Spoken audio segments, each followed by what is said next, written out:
Olá! Neste trabalho, iremos apresentar o tema de comunicação via satélite. Nosso grupo é composto pelo Antônio, o Eduardo, o Edmo, a Isabel e eu, Luiz Fernando. Bem, mas o que são satélites? Um satélite artificial são objetos criados pelo homem que são lançados ao espaço e orbitam o planeta. O conceito satélite ele faz sinônimo ao satélite artificial, que é o contrário do satélite natural, ou seja, um satélite natural pode ser qualquer astro que orbita um planeta. Por exemplo, temos como exemplo a Lua. O primeiro satélite enviado para orbitar a Terra foi o satélite soviético Sputnik. Ele foi lançado em 4 de outubro de 1957. Os satélites eles são colocados em órbita por meio de foguetes e naves espaciais, que também são chamados de veículos de lançamento. Lançados em diversos centros de lançamento localizados em diversos países, os veículos de lançamento podem utilizar combustíveis sólidos ou líquidos, e esses foguetes podem carregar até 3 ou 4 satélites de uma só vez. Após o lançamento do Sputnik, começou a considerar-se os benefícios e os possíveis lucros com o uso do satélite para a comunicação. Em 1958, o satélite americano SCORE, que significa equipamento de retransmissão do sinal de comunicação, foi o primeiro a transmitir uma mensagem de volta para a Terra, que foi um discurso de benevolência para o homem, por causa das comemorações do Natal daquele ano. Também, em 1958, surgiu a famosa NASA. Bem, existem vários tipos de satélites e eles possuem diversas finalidades. Nós temos os satélites astronômicos, que são satélites utilizados para observação astronômica, tanto no óptico quanto em outras bandas de espectro eletromagnético. Satélites de GPS, Sistema Global de Navegação, são satélites que enviam sinais de rádio a receptores móveis na Terra, possibilitando a determinação precisa de sua localização geográfica. Satélites de reconhecimento são satélites projetados para a observação da Terra ou antigos satélites de comunicação utilizados para fins militares e espionagem. E não se sabe muito sobre esses satélites, pois quem os mantém não abre muita informação sobre os mesmos. Satélites de observação da Terra são satélites projetados para uso não militar, para, por exemplo, monitoramento ambiental, meteorologia, mapeamento geográfico, entre outras coisas. Os satélites meteorológicos são satélites projetados essencialmente para monitorar o tempo e o clima na Terra. Biosatélites são satélites projetados para levar ao espaço organismo vivo para experimentação científica. Os satélites miniaturizados, eles são satélites com dimensões e massas reduzidas. Atualmente, os satélites eles são categorizados como mini-satélites, 500 a 20 a 200 kg, microsatélites, menos de 200 kg, e nanosatélites, menos de 10 gramas, menos de 10 kg. Temos também os satélites de energia solar. Eles são satélites que usam células solares para captar a energia solar e a convertem em um feixe de micro-ondas. E por último temos as estações espaciais. As estações espaciais elas são estruturas fabricadas pelo homem para que os seres humanos possam passar um grande período de tempo no espaço. Ela é parecida com uma nave espacial, só que ela tem uma grande diferença. Ela não possui propulsores para se locomover. Então, geralmente, ela não, os tripulantes eles chegam através de naves até a estação espacial e quando precisam sair é da mesma forma. Lembrando que a estação espacial ela não tem como fazer um pouso na Terra.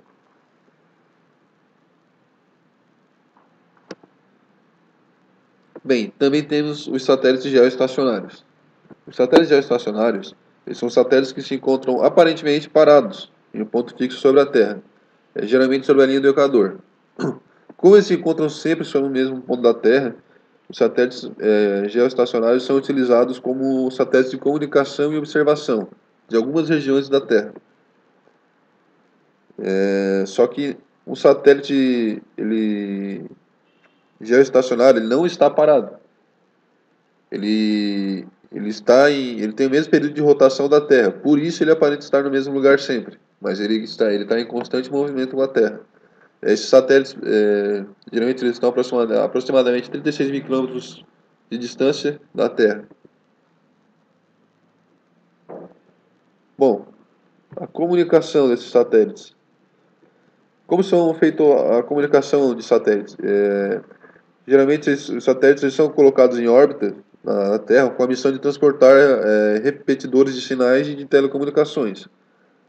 As comunicações entre as estações de telecomunicações localizadas em dois pontos da Terra podem ser estabelecidas se ambas as estações estiverem visadas diretamente para o satélite. Por exemplo, tem uma imagem de um hub apontando para o satélite e um sistema VSAT também apontando para o satélite. E nesse sistema de comunicação existe o downlink e o uplink. O downlink é a comunicação que se origina do satélite para a Terra. E a uplink é a comunicação da Terra para o satélite. Bem, essas comunicações elas se dão através de bandas de frequência. Então, as principais bandas utilizadas são a banda C, a banda QU e a banda QA. Bom, qual é a diferença entre as três? A banda C ela é uma faixa de frequência utilizada nas comunicações com satélites que tem o espectro de frequência de 3.6 GHz até 6.5 GHz. A banda QU, que seria Under K, abaixo da banda K, ela trabalha de 12 GHz até 18 GHz. E ela é usada principalmente para comunicação por satélite, comunicação terrestre de microondas, radar e, em especial, a faixa da polícia e detectores de velocidade. E a banda KA, que seria above K, que é acima da K, ela trabalha na frequência de 26.5 GHz até 40 GHz. E é usada principalmente para radares e comunicações experimentais. Satélites, sondas espaciais, na comunicação da Estação Espacial Internacional com a Terra.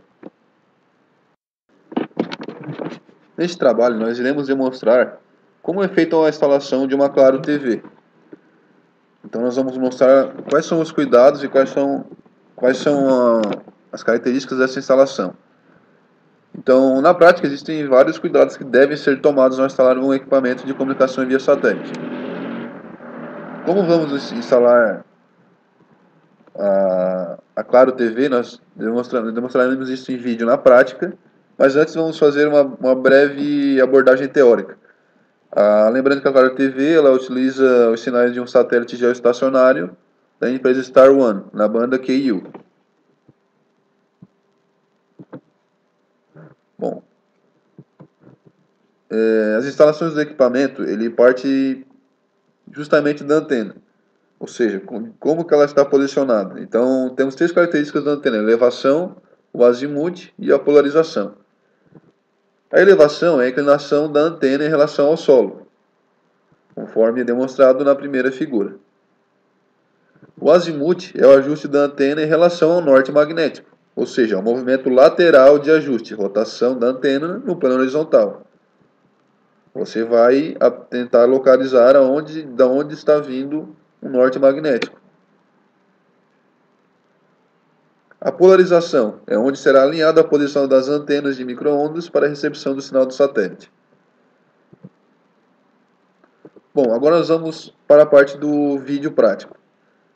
Neste vídeo a gente vai demonstrar essa instalação dessa Claro TV e a gente vai ter uma noção real de como é o processo de instalação e como essa comunicação por satélite funciona. Galera, aqui a gente vai falar da fixação e o apontamento da antena. Antes da gente fixar a antena, a gente tem que ter uma noção da onde está a direção do satélite. Essa antena ela já está fixada, mas a gente pode ver que ela mexe, né? Então, na verdade, vocês têm que cuidar primeiro a fixar a base da antena. Para fixar a base, a gente está achando hoje o satélite da Claro. O satélite da Claro tem duas formas da gente achar onde é que é a direção dele. Uma é pelo norte magnético, né, que é uma bússola que a gente não tem aqui. Mas se vocês tiverem uma bússola, vocês vão ver a direção de 333 graus ao norte. Tá? Essa é a direção do satélite da Claro aqui em Araranguá que a gente está fazendo o vídeo, né? Outra é que todas as antenas parabólicas, elas são direcionadas ao satélite da Claro também. Então a gente tem, por exemplo, aqui na vizinha, tá? A gente tem uma antena parabólica, então a direção do satélite da Claro é exatamente aonde está direcionado essa antena parabólica. É que a gente pode ver que é para a esquerda. Então, como a antena parabólica está para a esquerda, a gente vai usar essa antena aqui para a esquerda também. Não tem uma direção certa. Ah, é certinho para a esquerda? Não, vocês sabem que é para a esquerda. Depois a gente vai fazer um movimento lateral para achar certinho onde está o satélite. Mas a gente já tem uma noção que é para a esquerda. Tá? Então esse é para a gente achar a direção do satélite. Mas tem mais uma coisa que a gente precisa ver, que é a polarização do LNBF, que é essa ponta da antena aqui. Essas siglas que eu estou falando também, depois vai ter no nosso material explicando o que é cada coisa, tá? Mas isso aqui é um LNBF, tá?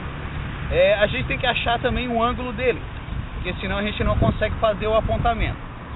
O ângulo zero dele é ele exatamente reto como ele está aqui, tá?